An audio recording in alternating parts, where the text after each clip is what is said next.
Good morning, everyone. And the time is 9 a.m., so we'll call the meeting to order.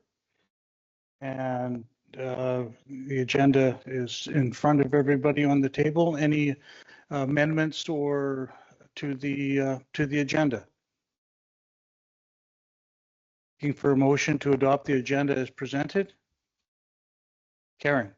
That the June 23rd, 2026 agenda be adopted as presented. Any comments on the motion? All in favor? Motion is carried. And now that we have an adopted agenda, looking for a declaration of conflict of interest.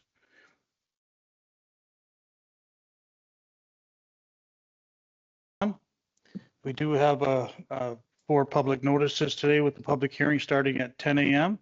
So we'll move down to the minutes of the June 9th meeting. They were in your pre-meeting package. Any questions, errors on the minutes from June 9th? Looking for a motion to accept the minutes of the meeting as circulated and presented. That the minutes of the regular meeting held on June 9th, 2026 be approved as circulated and presented. Thank you. Questions on the motion? All in favor? Motion is carried. Okay, Sarah, you're up already. Right, so check 5873 to Greenview Recycling. This is for the shingles dust control. We're currently at 166,000 out of 195,000 budget, and that's for the first round of magnesium chloride application and then the shingles product and hauling. Check 5882 to the Wastewater Authority. This is our second installment payment for the 2026 operating expenses, and Council did approve the full operating budget of 467,000 at the January 13th Council meeting. And then in the proposed EFT payment section, we have a payment to Double K Excavating for the South Plains Road Sewer Project. That project is currently at 286,000 out of 445,000 budget. We have payment for our 2025 financial statement audit fees. They did come in about 2,300 above budget for 2026, and this is due to a higher year-over-year fee increase for the audit overall. And then they also had an additional billing for the research into the wastewater consolidation that they recommended. Payment to SCH Maintenance for our winter 2025-26 salt usage. This came in at 44,000 for this season compared to 31,000 last year. And then payment to Western Infrastructure Renewal for our 2026 bridge improvements. And we're currently sitting at 83,000 out of 107,000 budget. And then on the credit card payment report, I'll just highlight on the Office Visa. We had our annual subscription fee for our online survey tool, SurveyMonkey. And then I'll just highlight that our ISC fees for May 2026 were a little bit higher than usual. Planning has been working on registering servicing agreement fees on title, and as many of the fees as possible that could be charged back to the property owners have been. Thank you. Looking for motions we can discuss? Darren. That the list of accounts consisting of check number 5868 to 5884, other payments 151167, credit card payment number 12, and proposed EFT payments totaling 765,114.27 plus me 31st June 13th to 2026 payroll totaling 71,000 $43.20 be approved for payment. Thank you. Questions on the motion or for Sarah?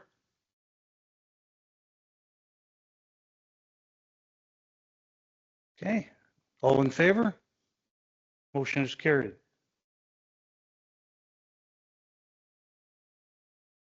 And we're down to the Engineering and Public Works report. Morning, Council. I'll give a quick update for the past couple of weeks. In Emerald Park, we completed the final pathway connection at Emerald Park Road and South Plains Road. So that's now paved along the east side of Emerald Park Road through the parking lot to the tennis courts. We also completed dust control in the Kish Mall area. So we have the back alley behind the Kish Mall. We had earmarked that for shingles this year. So that was applied and packed last week, finished that up on Friday. And moving forward, we're just bracing for an intense mowing season ahead of all this rain. If we ever get any hot weather, it's going to be mowers 24/7 out there.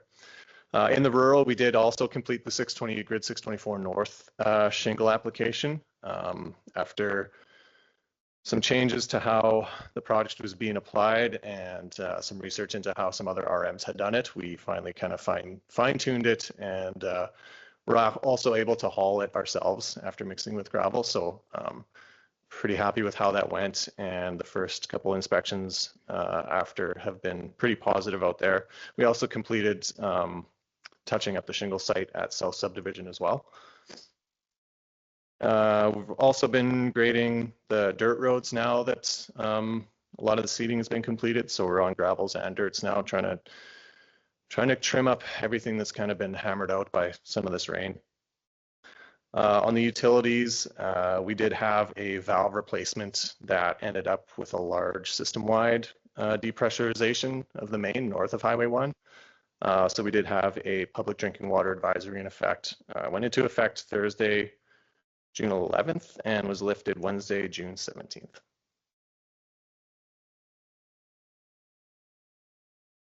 For a motion to accept the report as presented. That the Public Works report be accepted as presented. Thank you. Questions for Clark on the report? I've just got a couple of comments. I walked through the Kuzmic Park yesterday and behind the Kish Mall, and the park is pristine. It looks excellent, and the shingles behind the mall are it's great. And with all that rain, even still, there was no mud or anything at all. That's good. Yeah, we did want to get it in that Friday before there was, I think, 2 inches called for on the weekend. So we're hoping to get that packed in before that came. So that's good to hear. Yeah. Yeah, I was going to say to the 624, I took a little video of coming in this morning, and the gravel, my 2 miles on where the gravel is muddier than old heck. We had yesterday, I believe, in excess of 1.5 inches of rain, and yeah, it came down really hard, and there's mud all over the place. You get to the shingle site, it's basically like driving on pavement. Packed down really good. Mm-hmm. They did a heck of a job of laying it. The crown is beautiful on it and stuff. And I keep thinking, as the days progress, especially with a little bit of rain on it and stuff, the amount of traffic that's on there, it's really packing it down really good and stuff. So I'm really hopeful that the longevity of it's gonna be good. Did a little bit of research and stuff, and so basically to date, it looks like we've got about $40,000 that we spent on the shingle product and hauling them. And I talked to Derek, and I just got a rough guesstimate, and he had said they figured about 82 hours to incorporate it all, and basically 95 hours for laying it and packing it. When they put it all down and reworked it back and forth, again, a lot of lessons learned. At first, we were putting it down way too thick, and they ended up getting a little bit more gravel mixed in with it and made a heck of a big difference with it. Didn't use quite as much product and everything then too, so I think that helped a little bit. So, but even just having these numbers, that we'll see how long this is going to last without us having to touch it up and everything. And my hope is that because we did such a good job of laying it and packing it and everything, longevity should be fairly good with it. But again, proof will be in the pudding. You know, we'll see where it goes. But yeah, I'm happy with that we were being able to do as much of the work ourselves too. With having Howard doing a lot of the hauling and stuff, yeah, it was an extra $11,000 I hadn't planned on. But again, to have those the side dumps instead of the clam dump that we have, it made a big difference. I think getting him to do it, and they were able to get the product down a lot quicker and stuff. So all in all, I'm quite happy with the project, and hopefully it'll go good. So just to sort of add to that, I was talking with Derek at the Rock and Field Day, and he mentioned something about Rod putting in a paper or something to Canadian Public Works on the shingles initiative. Yeah, Rod's on the board for Canadian Public Works, and they had asked him to do to submit a paper for one of their upcoming conferences, I think. So he's, I believe, doing something on dust control and some of what we've done this year. It'll be great if we can incorporate some of the lessons learned as you suggest there, Tim. Mhm. Just one thing I'll raise. Someone reached out to me with regards to a bridge outage over Pilot Butte Creek on the North Service Road, and it's not ours, it's the arm of Sherwood. So just in case that comes up for anybody, it's yeah, so just FYI. Other comments on the motion? Questions for Clark? Emerald Park looks great, and I'm really happy to see that sidewalk, that pathway completed in front of this court. So thank you. Excellent. Yeah, you bet. Okay. All in favor? Motion is carried. Thanks, Clark. Page, planning and development. So we'll go down to 8.4, I guess.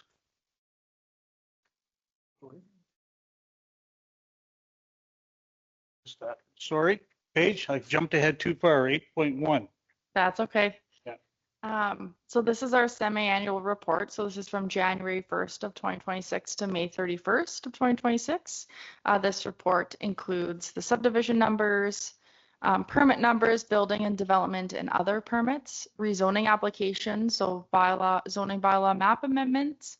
We also included text amendment numbers, comprehensive development proposal numbers, and any special projects, along with discretionary use numbers. So a lot of information in this report. We'll do one at the end of the year, of course, as well, but this just gives you a glance of those first 6 months of what the planning department has processed so far.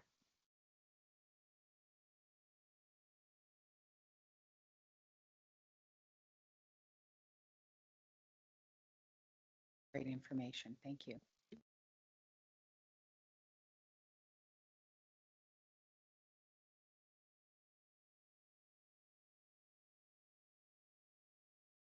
Al, did you want a motion first to accept it and then question? I'm just waiting for her to finish going through the okay, motion so we can discuss. I can do it. Okay. That we accept the planning and development semi-annual report as presented. Thank you. Questions on the report for Paige? I do have, if you go to the building permit slide on, or yeah, page 8, I think, single family dwelling. So if I just do the quick and dirty math there, we've got about $9.3 million in construction value. So you're probably looking at about an average of 850,000 per household or per. Yeah, I don't know off the top of my head, but you're probably not far off. It was one of those things, just the average pricing of houses has, gone up considerably. And even if you look at what's for sale within the community, it's in and about that ballpark. So absolutely. Other comments, questions? Oh, the education planning videos, will we be able to see them sooner? They're in the works. Yeah.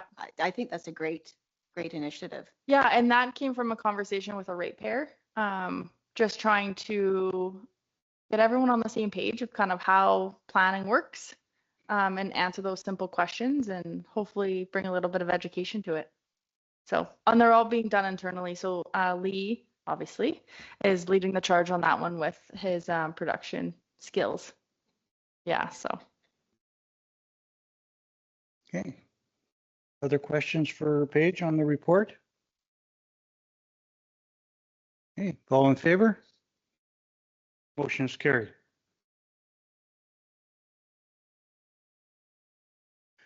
Now we're down to 8.4. I think we have a public hearing for that one. So I'm done now until after the public. Oh, hearing. sorry. Yeah. Yeah. We're down to her and business. Sorry for the mix up. Bylaw number 2026-25, sanitation levy bylaw.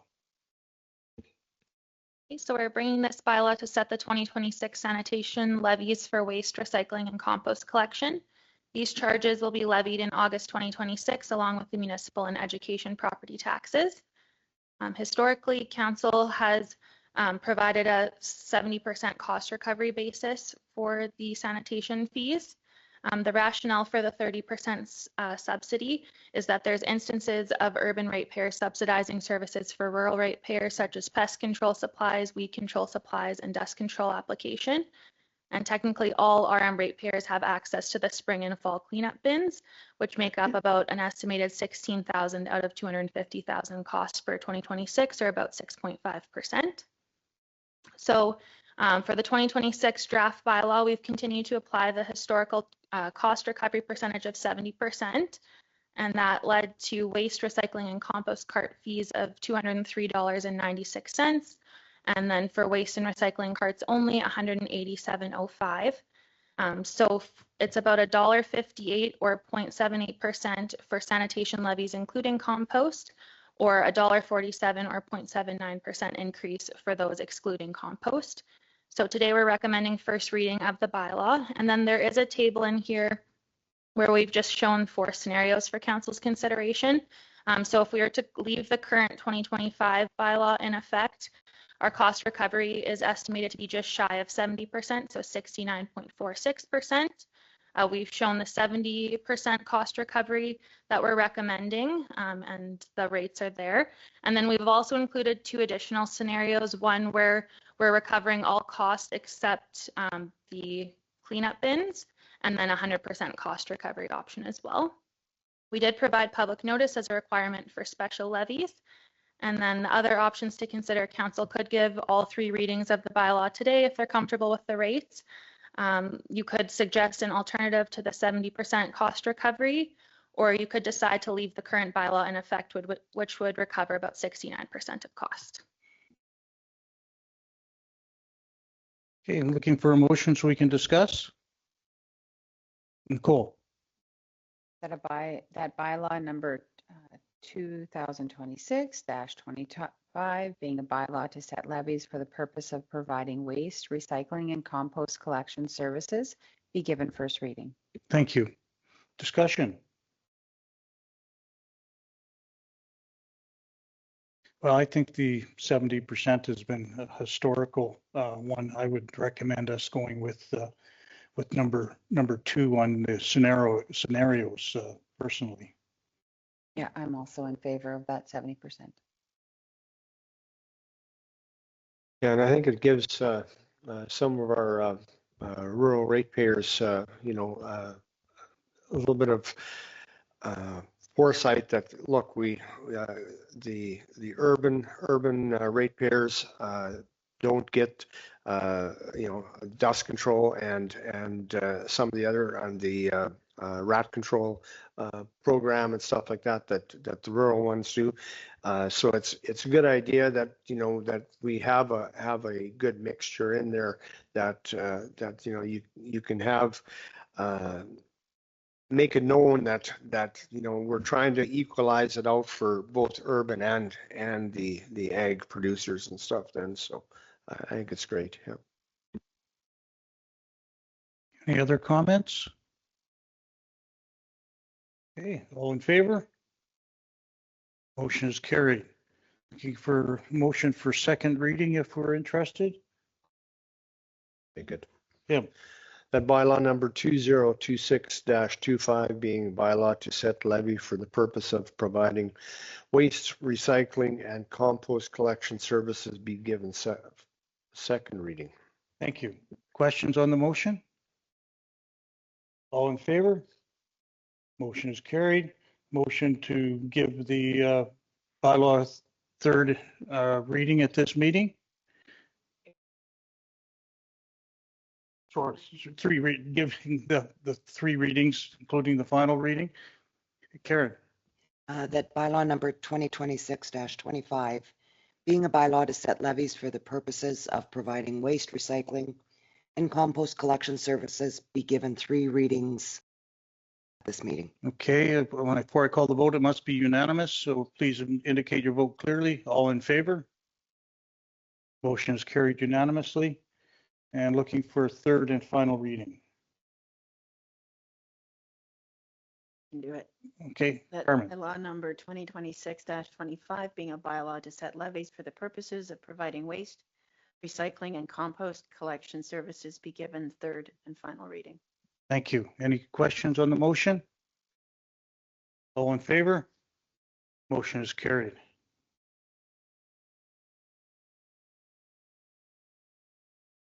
SGI traffic safety grant application for a digital speed sign.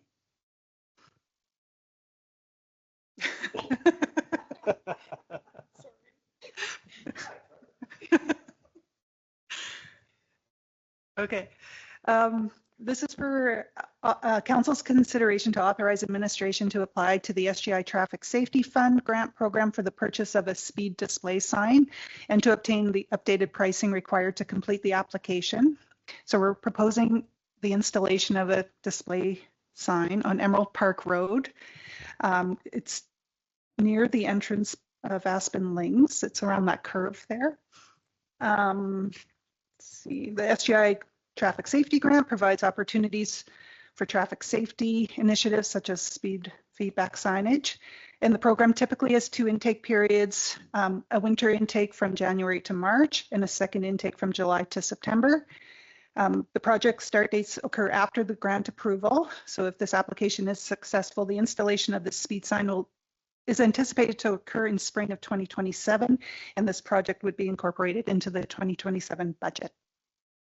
Thank you. Motion so we can discuss. I can make. Nicole? Yep, this is great. That council direct administration to apply to the SGI Traffic Safety Fund grant program for the purchase of the iSafe 1 SL speed display sign, and further that administration obtain updated pricing quotes for equipment to support the grant application submission. Thank you.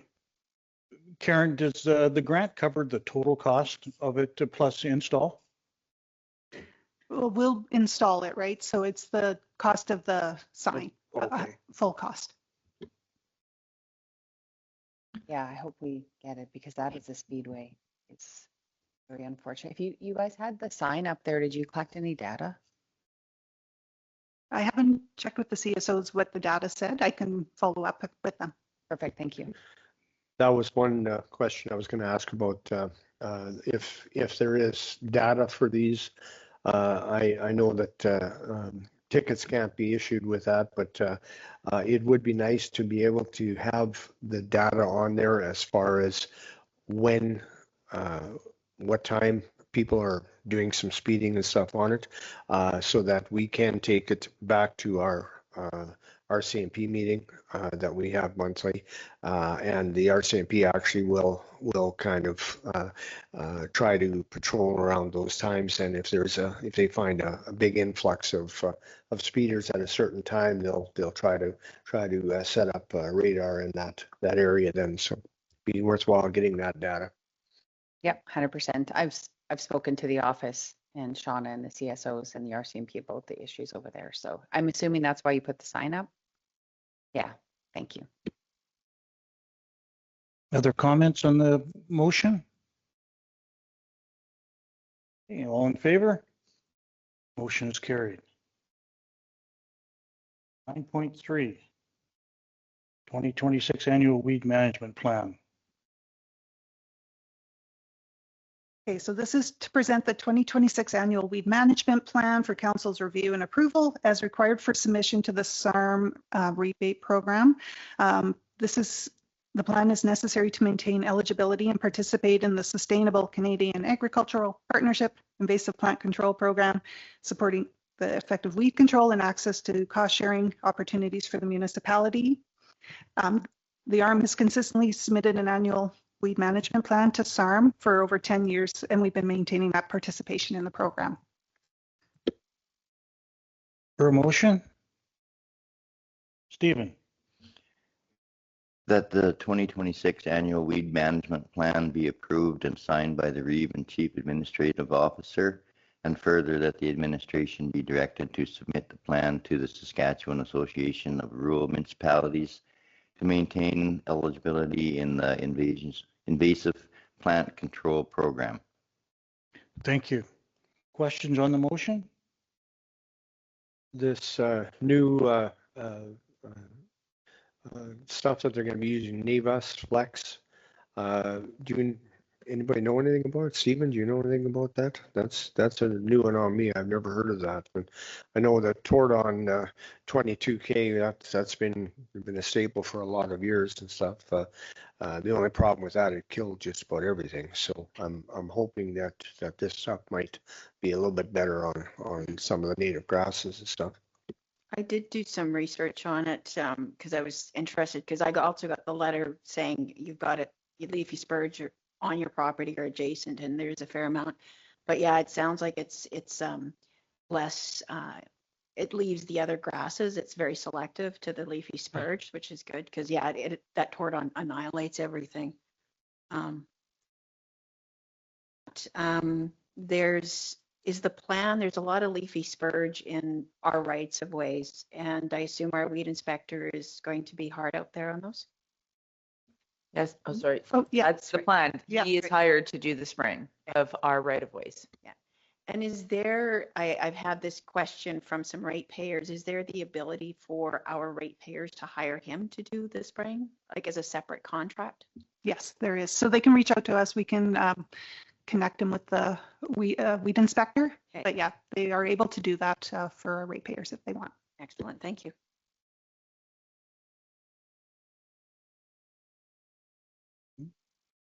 Other questions on the motion? When were they going to start spraying our right of ways? Any idea?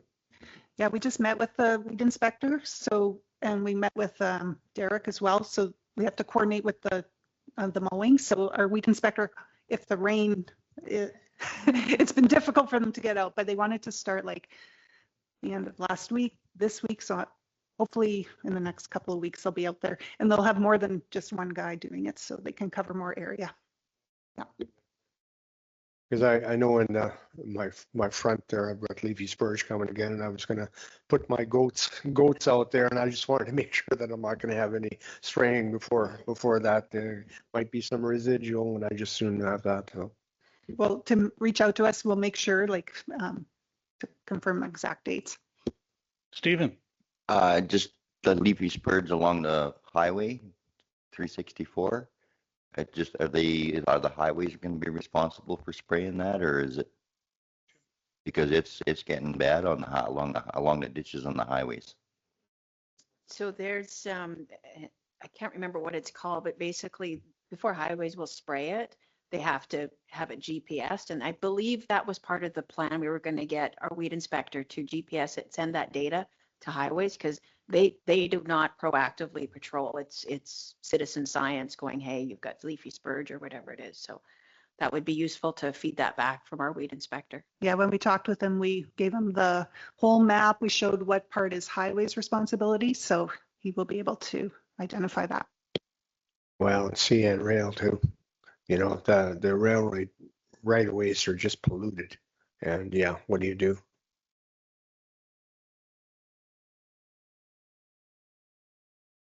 Other questions, comments? All in favor? Motion is carried. Okay, down to number 10, committee reports.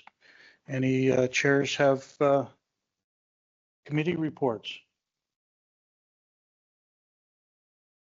Stan, you're always good for a report.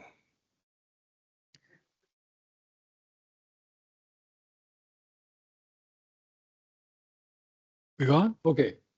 Well, the only one I got is, I gather you after the wastewater report, correct? Yes. Okay, so anyway, what we have working on right now is the connection fee model and policy, and that's in process. And I won't elaborate too much more on it, but we are working on it, and it should be done hopefully soon. There's the committees are working on it and should bring it back to us. The next one is next thing that's being worked on is the 4-season discharge, and we're waiting on easements and all that stuff to be done. And when that is, then we can move forward with that to get our 4-season dump.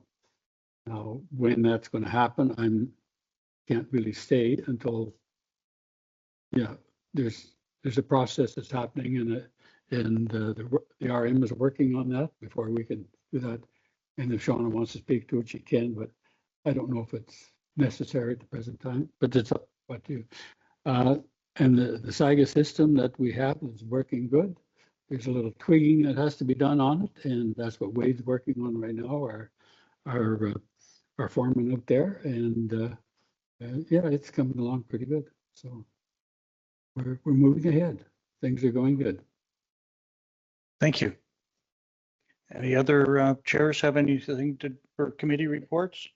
And everything else for planning and development, all that's being brought up today. So yeah, so that's about all I can report on. Okay. Thank you. Else? Okay. Down to council roundtable. Start with you, Carmen. Few things. Of course, Rock and Field was a great success. We have an upcoming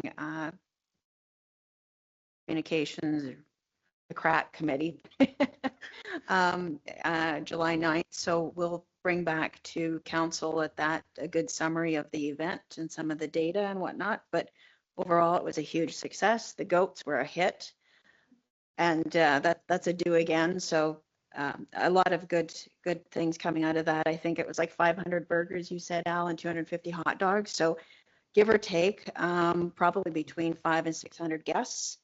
The Lions was a huge benefit, which allowed counselors to spend time with guests. We actually had 2 volunteers who did their volunteer at the event as part of their work or school projects.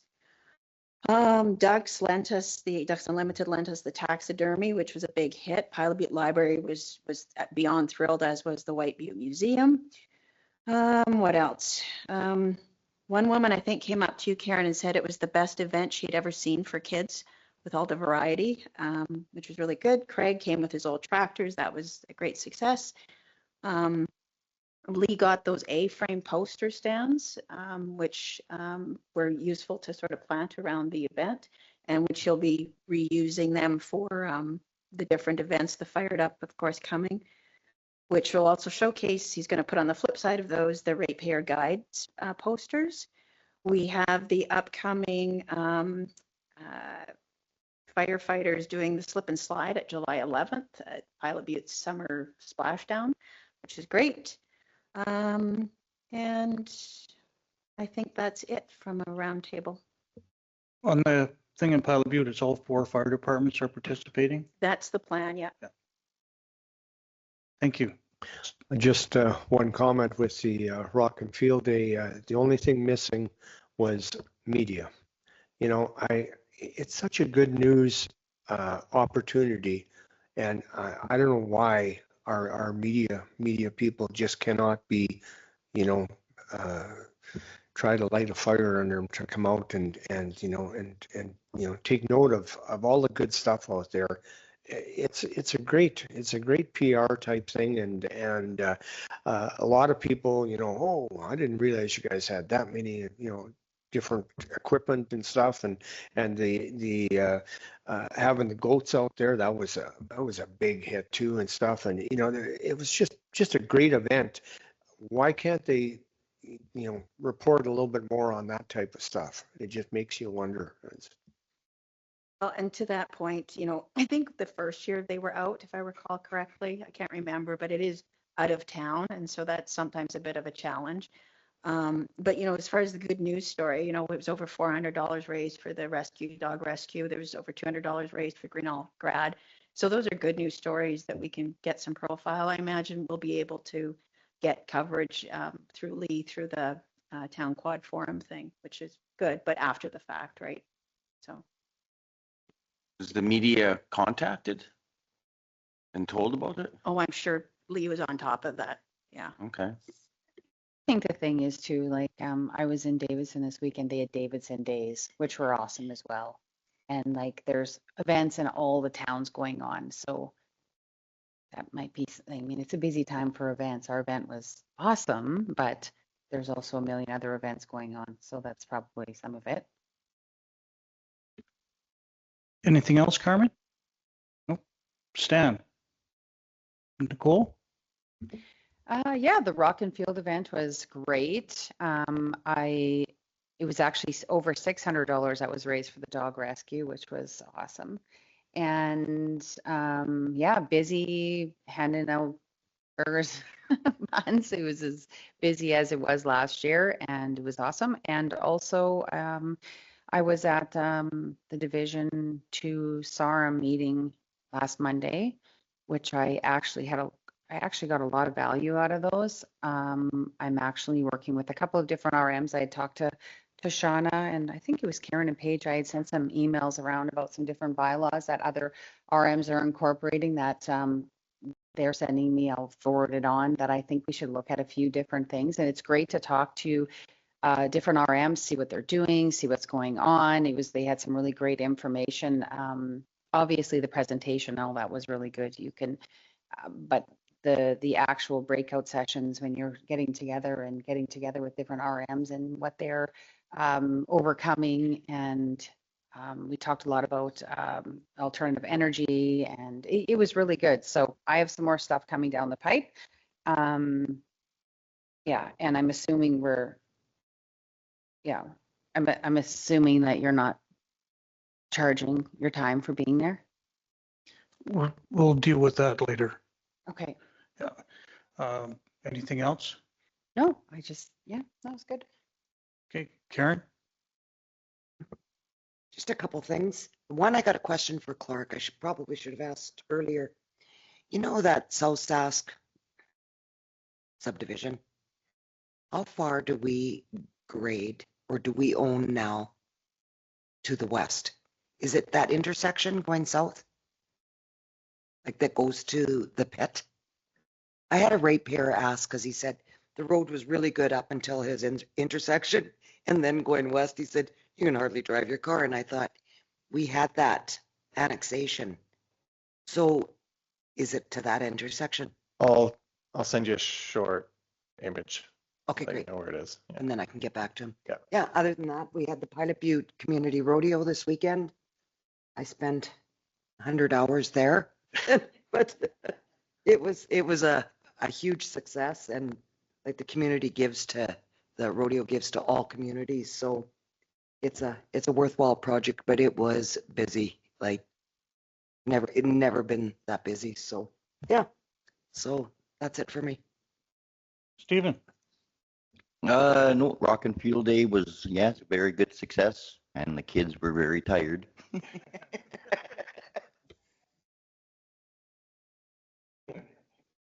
Tim? Yeah, the SARM division meeting, some of we had strychnine, or talked about strychnine a little bit at our group there and stuff. The course, I haven't taken it yet, but I plan on it. I've had a couple of ratepayers reach out to me, and they've taken it. Isn't that tough by the sounds of it. Again, I think there's a few unknown things that are, kind of bothering people about it, but at any rate, the bylaw model hub, they were talking about that too. I think that's something that we'll have to look into a little bit more, because it's good to, pool resources and pool ideas and stuff. And I think that's where that's going to lead to. At bar table there, also talked a few years back, we had gone to, actually Wayne Joyce and myself had gone to one of the seminars that SAS Power had put on about solar co-ops. And what it was is that you could enter into a co-op, put on a whole bunch of solar panels onto wasteland or whatever, and everyone that was a member of that co-op would get the benefit on their power bill for it and stuff. It was put on by SAS Power, and then all of a sudden, bang, you can't find any information about it and stuff. So I think it was too good of a program, and they decided that they didn't want to go that way. But we talked a little bit about seeing if SARM can't do a little bit of digging and maybe try to revitalize that, because there's, I think every farmer has a little bit of land that they wouldn't mind putting solar panels on to be able to generate some power back into the grid, and get a little bit of money out of that to subsidize their power bills and stuff. So that was one thing that was talked about at ours. But all in all, I do find value in going to that division meeting. Years ago, we used to never attend, and I think it was our loss. Plus, SARM, if you want to make changes, you got to be involved in it, and that was one of the big things with it. June 18th, we had our RCMP meeting. They talked about the trucking company that was in the news as far as the charges being laid and different things. And they're talking more, they're getting more people coming forward now with different stories and everything. And he said, quite frankly, it was such a big file. A lot of the agencies didn't really want to take it on by themselves, and with RCMP kind of leading the charge, they got a whole bunch of different agencies involved in it and everything, and made a big difference. And yeah, it's a lot of the people that are trying to do this manipulation are sitting up and taking notice now, and I think it's a good move, and this is not a common occurrence, and it's not, we have to put a stop to it. So was very impressed with the White Butte RCMP, that they led the charge on it and stuff, and it's good. That's what we need. Basically, that's about it. Tim, on that strychnine course, does it expire? Like, do you have to take it each year?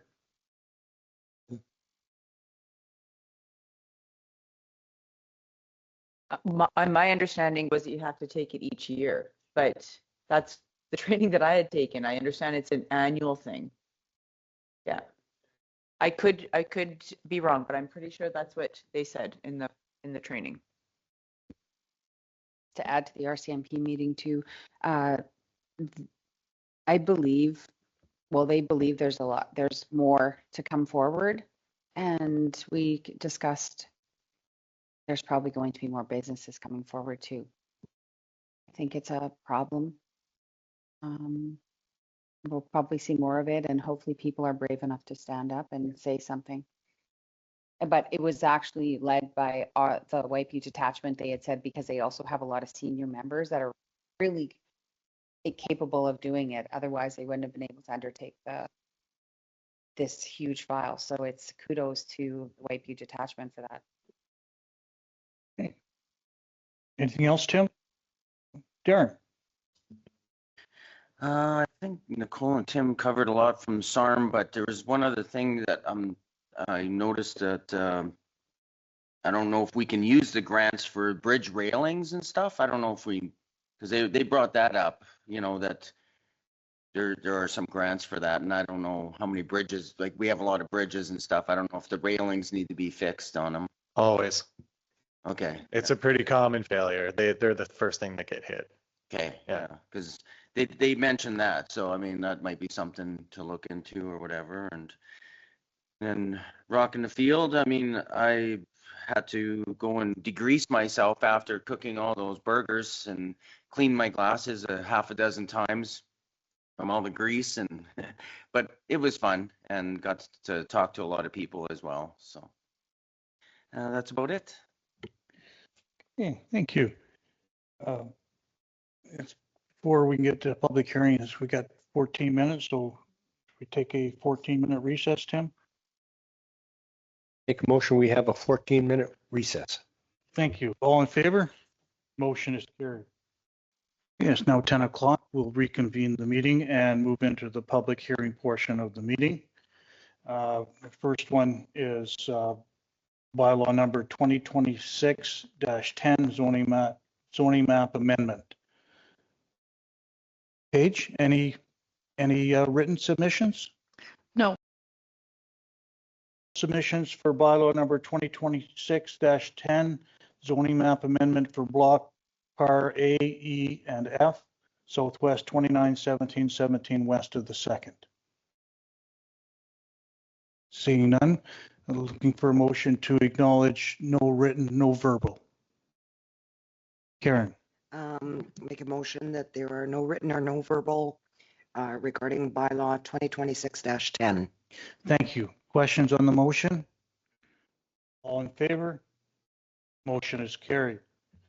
Down to bylaw number 2026-19 zoning map amendment for block par A, Northwest 21917 west of the second.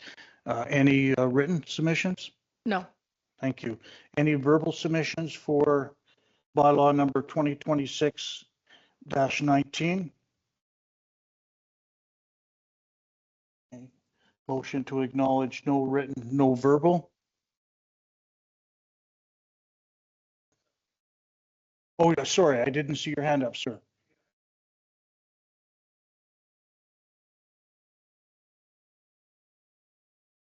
Can you come up to the mic, please? Just come up here, please, to the, yeah.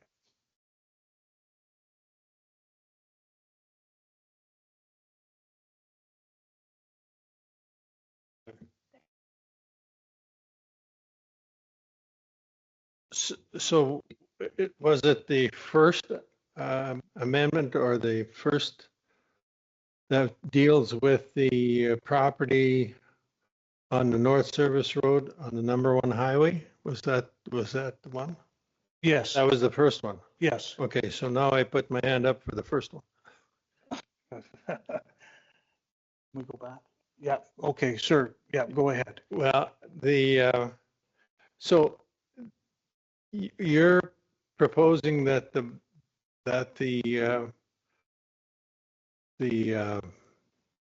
change, you're changing the current zoning from agriculture to residential? Is that the amendment? Paige, go ahead. Yeah, so the amendment is to rezone those three smaller lots from agricultural resource to country residential 1 contract zone. Okay, how about lot D, which is adjoining those A, B, and C? Yeah, it's not included in this amendment. It's only for parcels A, E, and F. A, E, and F. Yeah. A, E, and F. I have an A, B, and C, but could that not also be changed to residential as well? If we receive a request, we could process it. However, the request came from the property owners of parcels A, E, and F. Okay, so you wouldn't, as a group or as a council, you wouldn't, you would change the lot D or the bigger parcel to residential as well? Potentially, we would have to review the application from the property owner. Okay, the other situation is A, B, and C, or A, E, and F, whatever you want to call it, It's half of the triangle that parcel D belongs to as well. Yeah, so they're all separate parcels of land. Right. Yeah. But if A, B, E, and F are residential, then I can assume or would surmise that parcel D would also be residential as well, although it hasn't been up to this time. So currently it's agricultural resource, and you are able to construct a single family home on that parcel with permits. So you can have it for residential use as well. It's just zoned agricultural resource. I understand, but if I have an interest in that particular parcel, to rezone it and because half of it has 3 lots on it and make 3 more lots on parcel D for residential. So it would mirror what's there for A, E, and F. Yeah, you can submit an application and start that process. We can set up a time and we can have a meeting to walk through that process if you'd like, but that's a separate application to what's here today. Okay, so that doesn't really affect the D. Now, would you'd make an application to you or a department? Yeah, and we can schedule that meeting and go over that process. There's a few different agencies involved in reviewing those applications. So I can get your name and your contact information and we can set up that time. Sure, that would be fabulous. That parcel D is the one I'm interested in. So, okay, well, thank you so much. Are you the owner of parcel D, sir? No, I am looking to invest in parcel D. The current owner is Mr. Volman, who is sitting beside. So he is the current owner. I am looking at making an investment in that property based on the A, E, and F residential. Why not have 3 more residential on there and develop it as residential? Because right now it's basically a hayfield. Mm-hmm. And there is some potential for investment there. Okay, thank you. You're very welcome. Any other questions for me? No, I don't appear so. Okay. Thank you very much. And as Paige has said, contact her office and Sure. She can start you on the process. Okay, we'll exchange information at the end of the meeting, or can we do it now? Because basically our interest in this meeting is, I guess, over. Jess is just going to get you my business. Sure. Okay, and I'll give her mine. Okay, thanks. Thank you. Just push this little button. Do I need to amend my motion? Okay.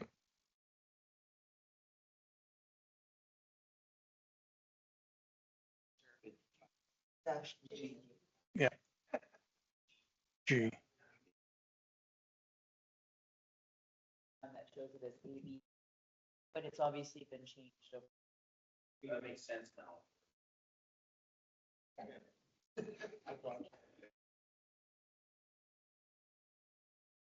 Okay. Now I've lost my spot. We're down at 2026-19, I believe. Yeah. So, and I can't remember if we asked for verbal or written. No. No written. And no any verbal for. No. Okay. I'm looking for a motion to acknowledge no written, no verbal for bylaw number 2026-19. Sure. Yeah. Make motion that no written, no verbal for application 2026-19 zoning map change. Thank you. Any questions on the motion? All in favor? Motion is carried. And we're down to bylaw number 2026-23, zoning map amendment. Paige, any written submissions? No. And there's no verbals, there's no one in the gallery. Looking for a motion to acknowledge no written, no verbal for bylaw number 2026-23.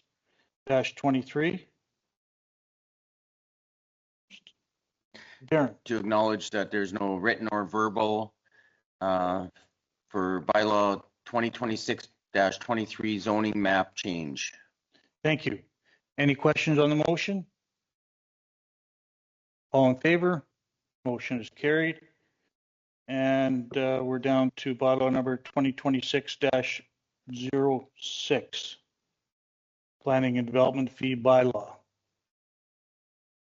Any written submissions? No. Thank you. And as there's no one in the gallery, there's no verbal submissions. Looking for a motion to acknowledge no written, no verbal. Nicole, I just lost it. Make a motion that there is no written, no verbal submissions for public hearing bylaw number 2026-06, planning and development fee bylaw. thank you. Questions on the motion? All in favor? Motion is carried. Okay, that finishes our public hearing portion of the meeting. And now we're into number 12. Looking for a motion to go in camera. Oh, No, no. sorry. We have all the planning 8.2. So these were the reports that could only be considered after the public hearing. Oh, sorry. For the bylaws, yeah. Sorry. I'm down to 8.2. Sorry, John. Bylaw number 2026-10, zoning bylaw map amendment. So this bylaw is currently loading. This is for parcels A, E, and F that we just had a public hearing on. This is rezoning them from agricultural resource to country residential 1 contract zone. We're looking for second and third reading for this bylaw. Thank you. Looking for reading or a motion for the second reading so we can discuss. I can do it. So Carmen, That bylaw number 2026-10 being a bylaw to amend bylaw number 2019-20 known as the zoning bylaw by rezoning parcels A, E, and F, plan number 86R65155, southwest quarter 291717 west of the second from Ag Resource District to Country Residential 1 contract zone be given second reading. thank you. Questions on the motion? All in favor? Motion is carried. And looking for third and final reading motion, Stan. That bylaw number 2026-10 being a bylaw to amend bylaw number 2019-20, known as the zoning bylaw by rezoning parcels A, E, and F, plan number 86R65155, southwest quarter of 291717 west of the second meridian, from AR Agriculture Resource District to CR1-C Country Residential 1 contract zone being given third and final reading. Thank you. Questions, comments on the motion? All in favor? Motion is carried.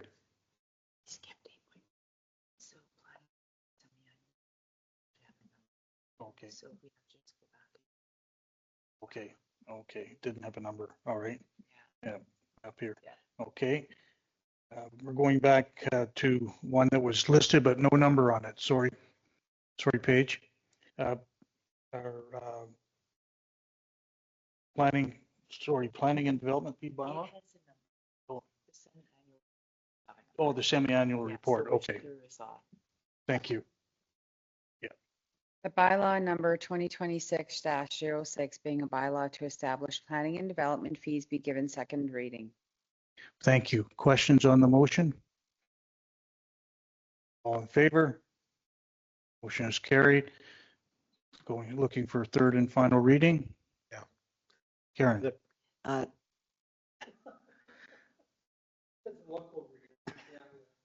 Right-handed. Should I go ahead? Okay. that bylaw number 2026-06, being a bylaw to establish planning and development fees, be given third and final reading. Thank you. Questions on the motion? All in favor? Motion is carried. Okay.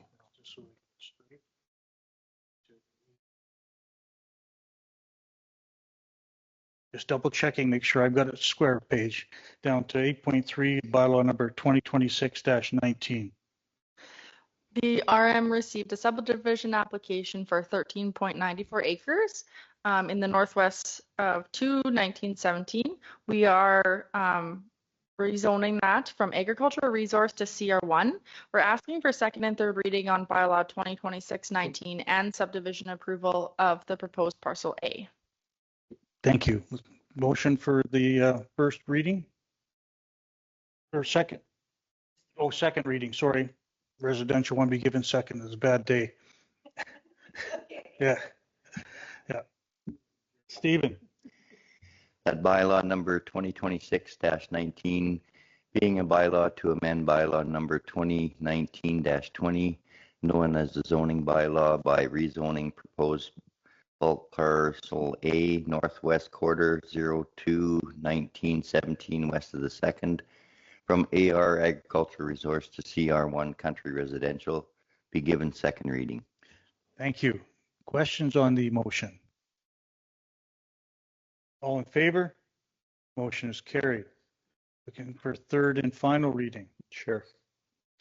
That bylaw number 2026-19, being a bylaw to amend bylaw number 2019-20, known as the zoning bylaw by rezoning proposed block par A, northwest quarter 02-1917 west of the second, from AR agricultural resource to CR1 country residential 1, be given third and final reading.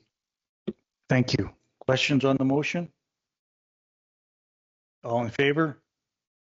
Motion is carried. And looking for a motion for approval of the subdivision.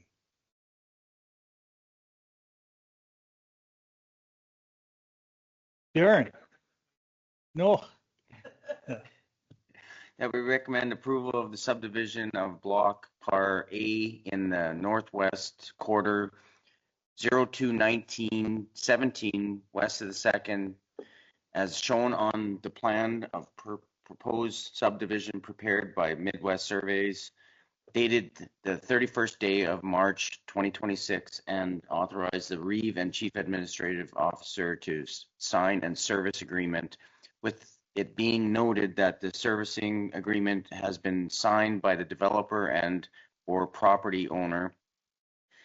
The servicing agreement fee has been paid and the application complies with the RM's official community plan and zoning bylaw.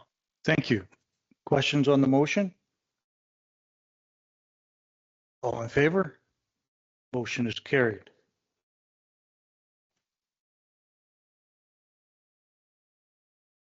To bylaw number 2026-23.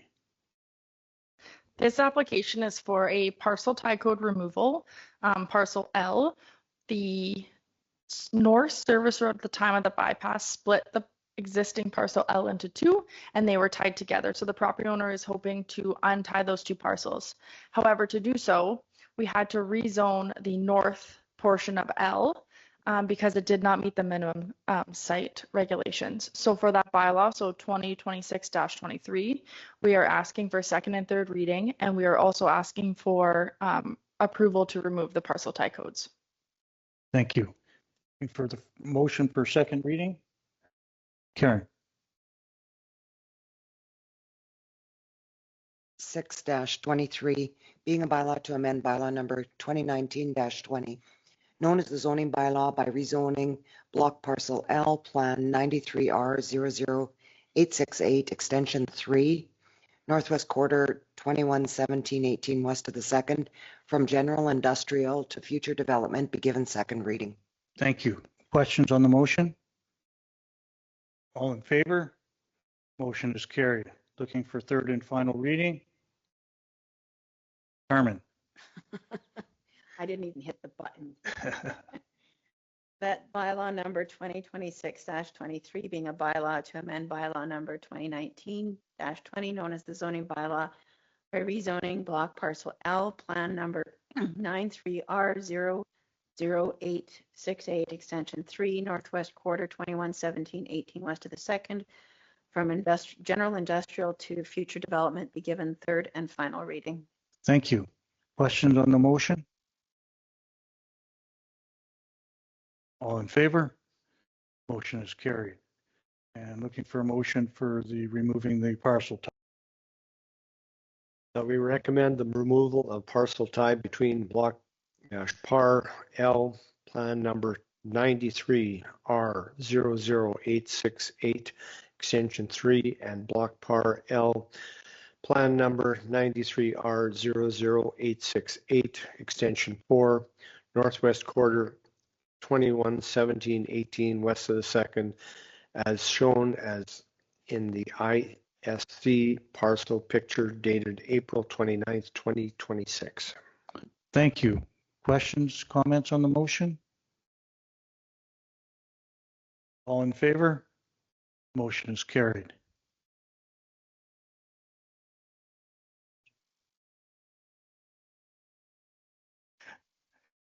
Okay, looking for a motion to go in camera. Sure. Yeah. I make a motion to go in camera. All in favor? Motion is carried.